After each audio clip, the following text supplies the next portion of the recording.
पिरियड्सच्या काळात, पाळीच्या काळात आपण काय खातो, इनफॅक्ट पूर्ण मासिक चक्रामध्ये आपण काय खातो, यावर आपल्याला येणारी मासिक पाळी ही सहज सुलभ असेल की त्रासदायक असेल हे ठरतंय. हा बऱ्याच जणींचा अनुभव आहे.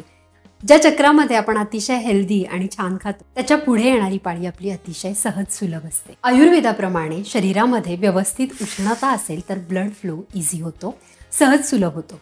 म्हणूनच पूर्वापारपासून आपल्याला या काळात अननस, पपई याचं सेवन करायला सांगितलं आहे.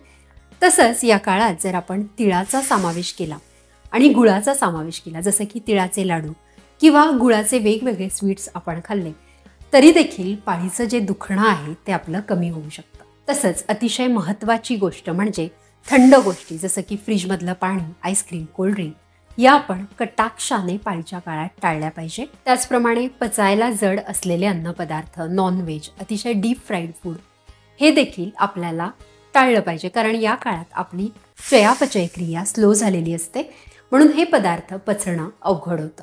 एका रिसर्चप्रमाणे मॅग्नेशियम डेफिशियन्सी असलेल्या स्त्रियांना पाळीच्या दुखण्याला जास्त सामोरं जावं लागतं.